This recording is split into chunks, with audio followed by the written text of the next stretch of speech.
Hi hello very welcome to J24 news. నేను మీ జిలాని, మీరు చూస్తున్నారు good morning Telangana with Jilani. So Eenadu వార్తా పత్రికల్లో ప్రధానంగా ఈరోజు ప్రచురించారు రెండు ఇంపార్టెంట్ న్యూస్ మీకు చెప్తున్నాను. ఫ్యామిలీ రిజిస్టర్ సర్టిఫికేట్ చెల్లదు.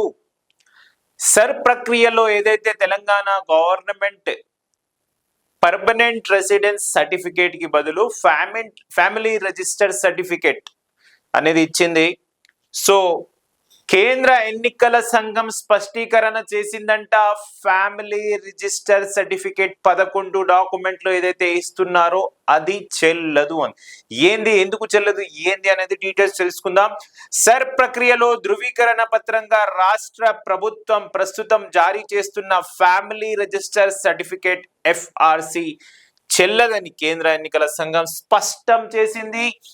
ఈ సర్టిఫికేట్ రేషన్ కార్డుకు సమానమైన డాక్యుమెంట్ మాత్రమేనని వెల్లడించింది. సుప్రీంకోర్టు ఆమోదించిన 12 ధృవపత్రాల్లో రేషన్ కార్డు లేనందున దాని ఆధారంగా ఇచ్చే ఫ్యామిలీ రిజిస్టర్ సర్టిఫికేట్ ను పరిగణలోకి తీసుకోలేమని వివరించింది. ఉమ్మడి రాష్ట్రంలో ఇచ్చిన ఉత్తర్వుల ఆధారంగా జారీ చేసిన సర్టిఫికేట్ మాత్రం సర్గు ధృవీకరణ పత్రంగా సమర్పించవచ్చని స్పష్టత ఇచ్చింది. సో ఉమ్మడి రాష్ట్రంలో ఇచ్చిన ఉత్తర్వుల ఆధారంగా జారీ చేసిన సర్టిఫికేట్ మాత్రం చెల్లుతుంది. బట్ రేషన్ కార్డ్ కేంద్ర ఎన్నికల సంఘం ప్రకటించిన 12 డాక్యుమెంట్లో రేషన్ కార్డు లేదు కాబట్టి ఫ్యామిలీ రిజిస్టర్ సర్టిఫికేట్ అనేది రేషన్ కార్డు బేస్ చేసుకొని రేషన్ కార్డులోని వివరాలు ఇస్తున్నారు కాబట్టి ఫ్యామిలీ రిజిస్టర్ సర్టిఫికేట్ అనేది చెల్లబోదు అని కేంద్ర ఎన్నికల సంఘం స్పష్టీకరణ చేసింది. సో సర్ నేపథ్యంలో రాష్ట్ర ప్రభుత్వం జారీ చేస్తున్న FRC పై స్పష్టత ఇవ్వాలని రాష్ట్ర ముఖ్య ఎన్నికల అధికారి కార్యాలయం ఇటీవల కేంద్ర ఎన్నికల సంఘానికి లేఖలు రాసింది. ఈ పత్రం మంజూరుపై న్యాయస్థానంలోనూ పిటిషన్ దాఖలైంది. అవును, రీసెంట్ గా తెలంగాణ హైకోర్టులో కూడా ఒక పిటిషన్ దాఖలైంది FRC గురించి. సో రాజకీయంగా దీనిపై పెద్ద ఎత్తున చర్చ జరిగింది. ఈ నేపథ్యంలో కేంద్ర ఎన్నికల సంఘం స్పష్టత ఇచ్చింది. గత నెల 25న జీవో జారీ చేశారు. సర్లో భాగంగా నోటీసులు అందుకునే ఓటర్లు కేంద్ర ఎన్నికల సంఘం పేర్కొన్న 12 ధృవపత్రాల్లో ఏదో ఒకటి చూపాలి. రైట్. సో 12 డాక్యుమెంట్లో ఏదో ఒకటి చూపియాలి. మనము సెంట్రల్ గవర్నమెంట్ ఇచ్చిన 12 డాక్యుమెంట్ ప్రకారం సర్లో ఒకవేళ సర్ ప్రక్రియలో పేరు రాకపోతే 2002లో మన పేరు లేకపోతే ఏదో ఒక డాక్యుమెంట్ 12 డాక్యుమెంట్లో చూపియాల్సి ఉంటుంది. దాంట్లో ఫ్యామిలీ రిజిస్టర్ సర్టిఫికేట్ అని తెలంగాణ గవర్నమెంట్ ఇచ్చింది. దానికన్నా పర్మనెంట్ రెసిడెన్స్ సర్టిఫికేట్ ఇస్తే పోయేది. సో అందులో ఫ్యామిలీ రిజిస్ట్రేషన్ పత్రం కూడా ఉంది. ఈ నెల 17న ఓటర్ల ముసాయిదా జాబితాను ఎన్నికల అధికారులు ప్రకటించనున్నారు. ఎన్నికల అధికారులకు సంశయం ఉన్న ఓటర్లకు సర్ 2002తో మ్యాపింగ్ చేయని ఓటర్లకు నోటీసులు వచ్చే అవకాశాలు ఉన్నాయి. నోటీసులు అందుకున్న ఓటర్లు ERO ముందు హాజరై 12 పత్రాల్లో ఒకటి చూపాలి. ఇలాంటి సందర్భంలో తెలంగాణలో కూడా ఫ్యామిలీ రిజిస్ట్రేషన్ సర్టిఫికేట్ ఇవ్వాలని గత నెల 25న రాష్ట్ర ప్రభుత్వం జీవో నంబర్ 172 జారీ చేసింది. రేషన్ కార్డులోని సమాచారం ఆధారంగా దానిని ఇవ్వాలని తహసీల్దార్లకు ఆదేశించింది. సో ఉమ్మడి ఆంధ్రప్రదేశ్లో 2013 జూలై 25న ఇచ్చిన మెమో ఆధారంగా జారీ చేసిన ఫ్యామిలీ రిజిస్ట్రేషన్ సర్టిఫికేట్ మాత్రం పరిగణలోకి తీసుకుంటామని కేంద్ర ఎన్నికల సంఘం స్పష్టం చేసింది. క్షేత్ర స్థాయిలో విచారణ జరిపి సంబంధిత ధృవపత్రాలు పరిశీలించిన తర్వాతే FRCని అందించాల్సి వస్తుందని స్పష్టం చేసేసి ఎలాంటి విచారణ చేయకుండా రేషన్ కార్డులోని సమాచారం ఆధారంగానే ఫ్యామిలీ రిజిస్ట్రేషన్ సర్టిఫికేట్ అందిస్తున్నారని, ఇది రేషన్ కార్డుతో సమానమని పేర్కొంది.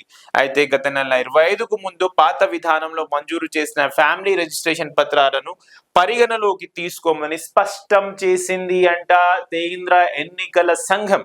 సో రేషన్ కార్డు ఒక వివరాలు మాత్రమే దీంట్లో ఉన్నాయి కాబట్టి ఆ డాక్యుమెంట్ మేము పరిగణలోకి తీసుకోమంటున్నాం.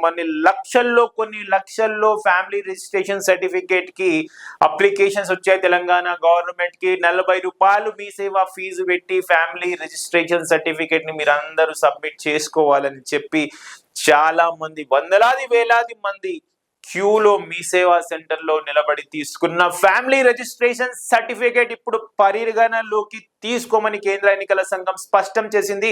మన తెలంగాణ సర్కార్ ఎలాంటి ఆలోచనలతో ముందుకెళ్తుంది ఫ్యామిలీ రిజిస్ట్రేషన్ సర్టిఫికేట్ కేంద్ర ఎన్నికల సంఘం మేము పరిగణలోకి తీసుకోమని చెప్పిన తర్వాత తెలంగాణ సర్కార్ ఎలా ముందుకెళ్తుంది, రాజకీయ పార్టీలు దీనిపై ఎందుకు నోరు మెదపడం లేదు, ఎందుకు రోజు తిట్టుకుని కొట్టుకునే రాజకీయ నాయకులు మాత్రం 2002లో పేరు రాని ఓటర్ల కోసం ఏర్పాటు చేసిన సర్ ప్రక్రియలో భాగంగా family registration permanent registration certificate కోసం ఎందుకు రాజకీయ నాయకులు నోరు మెదపడం లేదు.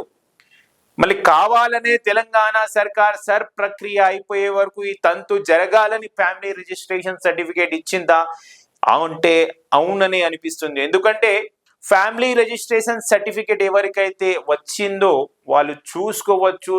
ఫ్యామిలీ రిజిస్ట్రేషన్ సర్టిఫికేట్ కిందనే నోట్స్ ఇచ్చారు ఏమని, ఈ సర్టిఫికేట్ ఎలాంటి లీగల్ మరియు కోర్టు కేసులకి పరిగణలోకి తీసుకోము, దీంట్లో రేషన్ కార్డుకి ఏదైతే వివరాలు ఉన్నాయో ఆ వివరాలే మేము దీంట్లో పొందుపరిచాము అని కొన్ని నోట్లో కొన్ని పాయింట్స్ కూడా ఇచ్చారు. సో ఇలాంటి విషయాలపై సందేహాలు వ్యక్తమవుతున్నాయి. నిజంగా తెలంగాణ సర్కార్ పబ్లిక్ ని డైవర్ట్ చేయడానికి ఒక నెల టైం పాస్ చేయడానికి ఫ్యామిలీ రిజిస్ట్రేషన్ సర్టిఫికేట్ ఇచ్చిందా, మళ్ళా ఫ్యామిలీ రిజిస్ట్రేషన్ సర్టిఫికేట్ అమలు చేసేటప్పుడు ఇవన్నీ ఆలోచించలేదా అంటే అందరి మధ్యలో ఉన్న ప్రశ్నలు ఇవి. సో ఇప్పుడైతే సర్ ప్రక్రియ అయిపోయింది. 16వ తారీఖు తర్వాత అందరికీ నోటీసులు వస్తాయి. మళ్ళా ఎలాంటి జాగ్రత్తలు ఎలాంటి డాక్యుమెంట్స్ తెలంగాణ ప్రజలు చూపాలో మన తెలంగాణ సర్కారే చెప్పాలి. చూస్తూనే ఉండండి J24 న్యూస్.